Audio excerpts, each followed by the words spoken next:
So yesterday was interesting. It was Thanksgiving, and I gave myself a little latitude on on the diet front. So I've been eating, uh, you know, pretty strict ketovore um, kind of style. Not quite carnivore because I still do seasonings and things like that. But so with the turkey that I made, you know, I made a gravy with I used almond milk and xanthan gum to thicken it up, and that was okay.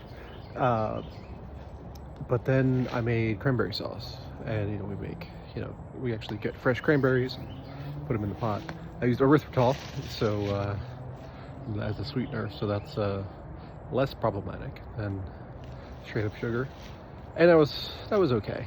And then the kids wanted pumpkin pie, so I made a pumpkin pie, and we made it was a keto crust at least, where it was cassava flour and arrowroot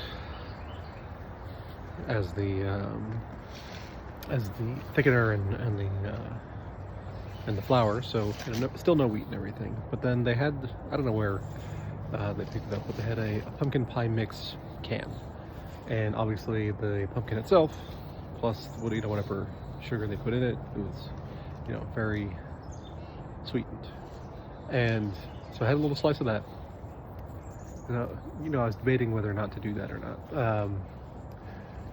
And so I had a little slice of that. We're watching a movie together, and I could feel myself like wanting to spin out of control just on that.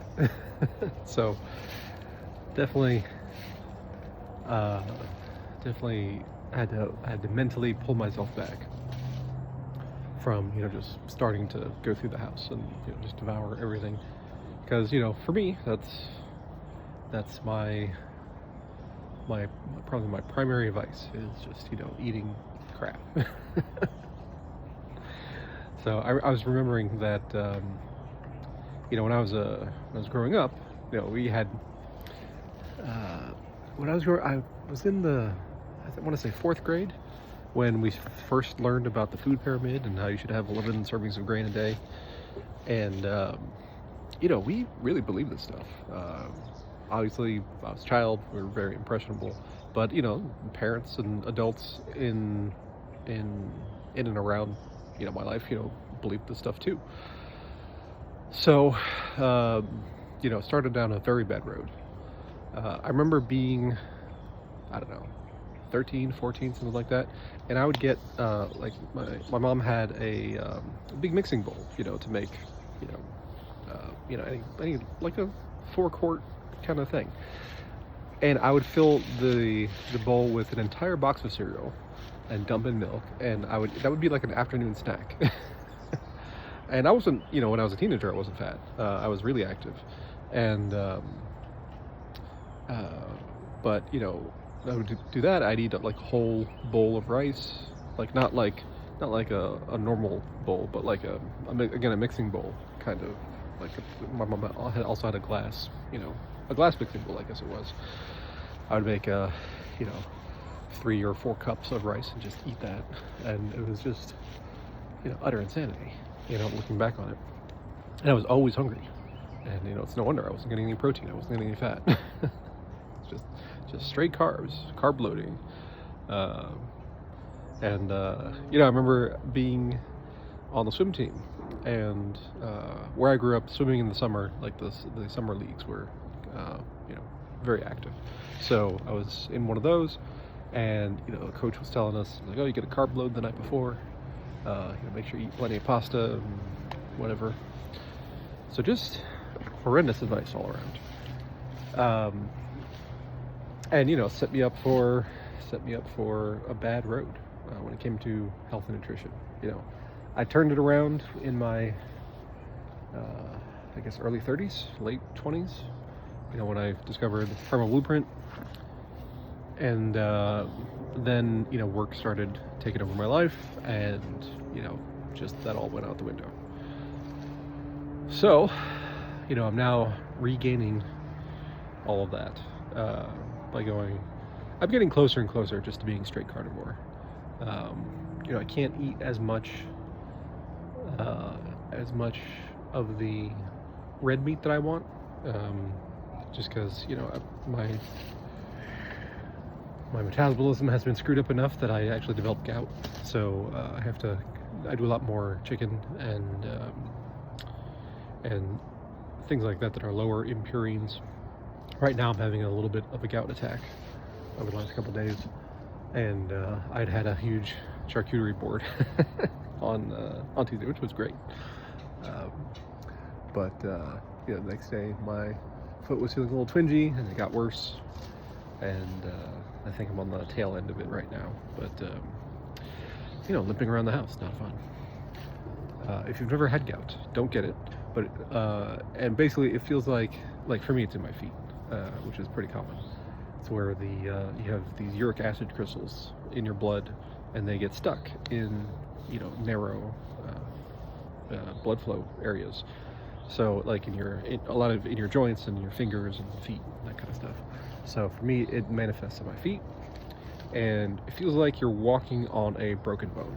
And it's funny. So I started getting these attacks in, I don't know, probably like 6 years ago.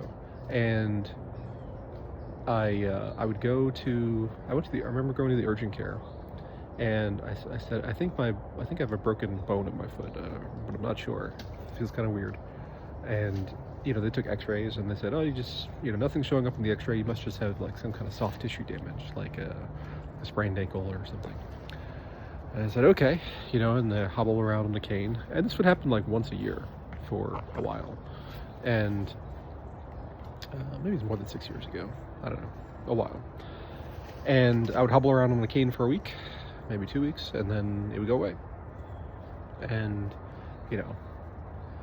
I would try to manage that. And what I had thought was happening was that I was twisting my ankle in my sleep.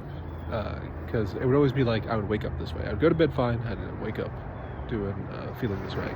And I finally went to another doctor, and he said, oh well, I actually went to a podiatrist, and they took a look at it, and I was describing my symptoms and everything, took some x-rays, and they're like, yeah, you have gout.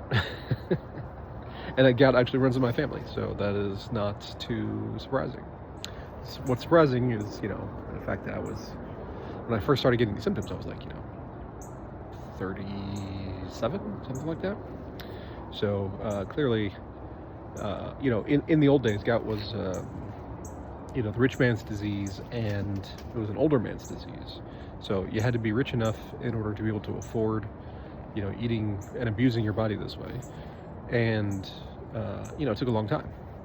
So you were older when it happened. But now, with the food supply the way it is, we are able to abuse ourselves faster. So hooray for progress.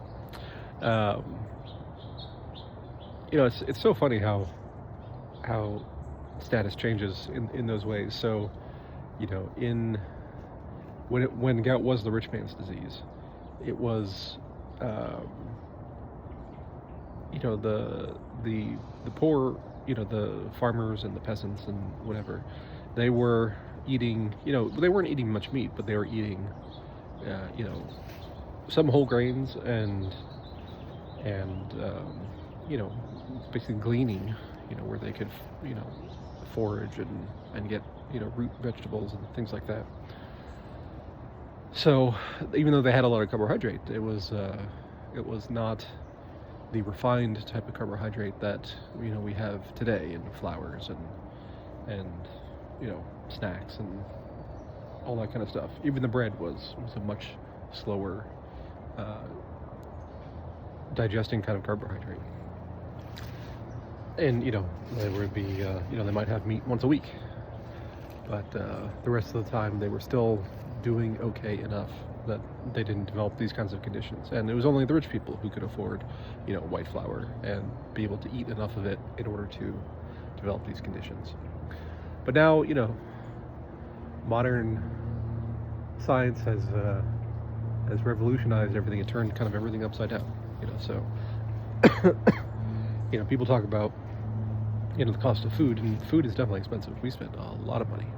One of the great things that we've done with our kids is they've basically from birth they've always eaten organic paleo. So they haven't been as strict on the carnivore side of things or the keto side of things with them, which I'm going to be clamping down on a bit going forward. But they've eaten organic and paleo. So they've never had any bread or anything in the that has wheat flour in it, and they're doing great. So I'm happy to see that, at least that level of success.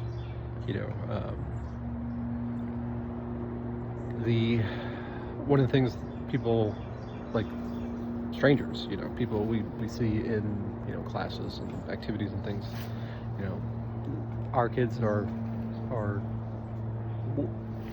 I don't want to say better. I mean, every parent thinks their kids are better, but our kids are better.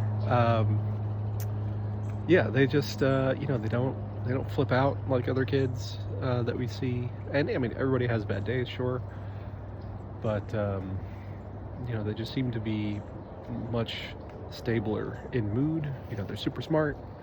I'm very happy with how they are developing as young human beings. So I think there's definitely something to be said for avoiding what I would consider a toxic load on yourself, but also especially on developing children. And I just gotta tighten down a little bit on the applesauces and things like that are still quite sugar, even though they are organic and they're whole food and all that kind of stuff. But just the nature of taking an apple, and boiling it down and turning it into a mush just makes it that much higher of a sugary substance. And I don't know, they get these little 4-ounce cups. I don't know how many apples are in 4 ounces, maybe 1.5, something like that. But my younger can pound, like, if we don't monitor her, she'll take like 3 of them over like a couple hours. She losing a headphone. She will she definitely likes her applesauce there. And but primarily they eat very well, and it's expensive. If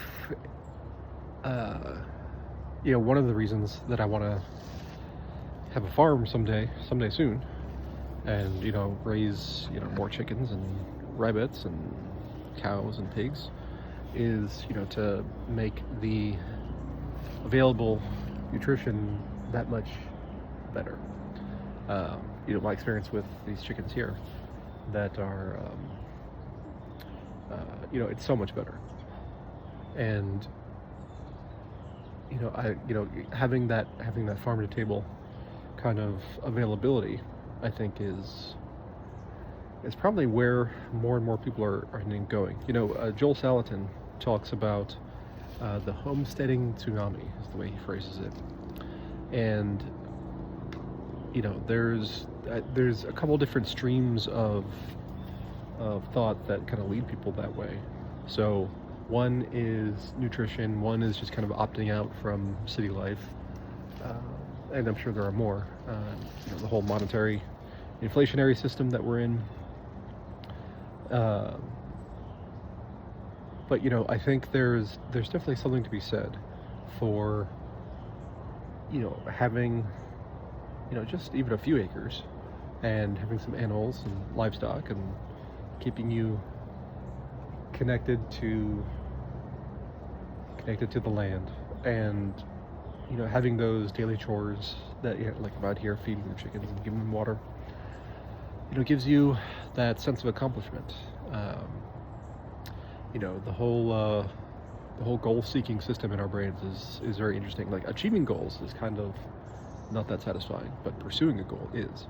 So that's definitely something that I found in my life as well. You know, I've gotten big paychecks, which earlier in my life that I've always dreamed of. It's like, yeah, okay. This doesn't change anything because there's different ways to look at that, but one of the ways is that the person you become in the pursuit is who you become. So when you reach or when you hit that goal or that milestone, it's like, okay, that's great. I'm not upset about it, but that's just part of who I have now become, and I think that's probably worth thinking about. Yeah, lots to unpack there. So it is post Thanksgiving now, and officially the beginning of the Christmas season, because Macy's had their parade, and it always ends with Santa Claus coming in. So that's the start of the Christmas season. It's Black Friday and all that kind of stuff. So the holiday stretch continues, and my plan for the next month, I guess, is to really refine the diet so that I don't have this same sense come Christmas, because I'm sure we'll do something similar. I don't know if we'll do the pie mix again, but we'll do turkey or ham or something, and then we'll probably have some sides. And I don't want to feel like I felt last night, where I could really sense that I was on the verge of going off the rails. And I've never been an alcoholic or a drug abuser, but I kind of feel like that's probably a lighter version of what they go through. So you just want it. And but I know, like I've said before, like, is this good for me now? Is it good for me later? Is it good for me in the long term? And the answer is definitely no with that. So probably shouldn't have even had the pie. I was debating with myself internally. And it's like, one slice of pie, it's holiday, all the usual justifications. But yeah, so keep it tightened up, and keeping it clean, I think, is going to be the important thing. And I weigh myself every day. I didn't gain any weight. I didn't lose any weight, but I didn't gain any weight yesterday. So that's something to put in the win column. And it's not to say you can't celebrate things, but you have to be in a healthy place where you can afford those kind of indulgences, I think. And I am still working on it, so I'm not there yet. Anyway, that is enough cloudy sunlight for today. I almost got a freeze last night, but I think we stayed just above. And yeah, we'll keep it up.